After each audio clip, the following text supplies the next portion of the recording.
राम नाम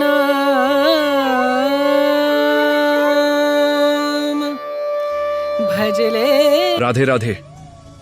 आज हम राधा कृष्ण के प्रेम के उस आध्यात्मिक रहस्य को समझने का प्रयास करेंगे जो केवल एक कहानी नहीं बल्कि आत्मा और परमात्मा के मिलन की एक दिव्य यात्रा है। अक्सर हम उनके प्रेम को सांसारिक दृष्टि से देखते हैं, लेकिन इसका वास्तविक अर्थ बहुत गहरा है।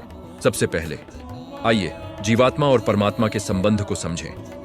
हम सभी जीवात्मा हैं, यानी व्यक्तिगत आत्मा, और कृष्ण परमात्मा है, यानी परमात्मा या ब्रह्मांडीय चेतना। जैसे एक बूंद समुद्र का ही अंश होती है, वैसे ही हर जीवात्मा परमात्मा का ही एक छोटा सा हिस्सा है।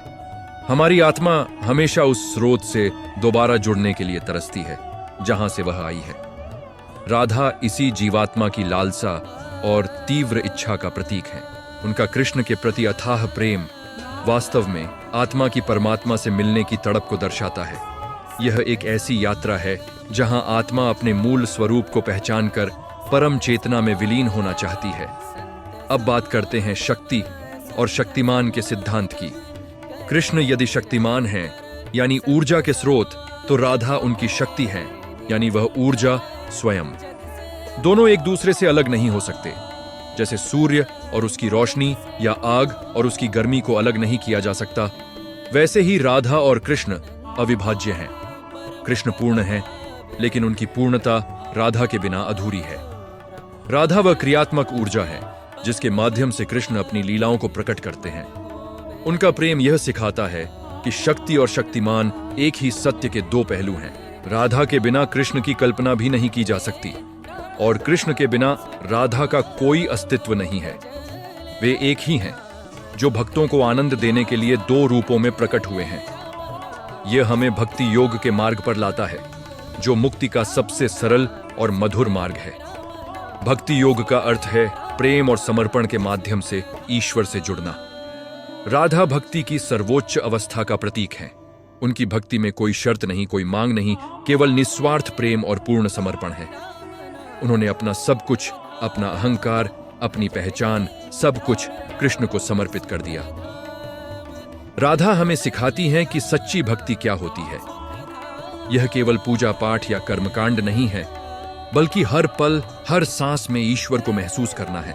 जब एक भक्त राधा की तरह अपनी हर चीज ईश्वर को सौंप देता है, तो वह भक्ति की उस ऊंचाई पर पहुंच जाता है जहां भक्त और भगवान के बीच कोई दूरी नहीं रहती।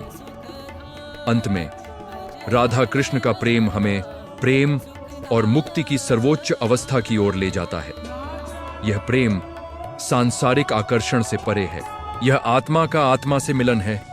जब जीवात्मा राधा की तरह अपने अहंकार को पूरी तरह से त्याग देती है और परमात्मा कृष्ण में पूरी तरह से विलीन हो जाती है, तो उसे महाभाव की स्थिति प्राप्त होती है।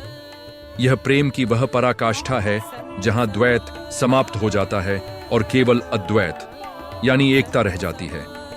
यही सच्ची मुक्ति है, जहां आत्मा सांसारिक बंधनों से मुक्त होकर परमानंद में स्थित हो जाती है। राधा कृष्ण का प्रेम हमें यही संदेश देता है कि जीवन का अंतिम लक्ष्य प्रेम के माध्यम से उस परम सत्य को पाना है और उसी में लीन हो जाना है। आशा है कि यह चर्चा आपके हृदय को भक्ति और प्रेम से भर देगी। धन्यवाद, और हमें फॉलो करना ना भूलें। राधे राधे।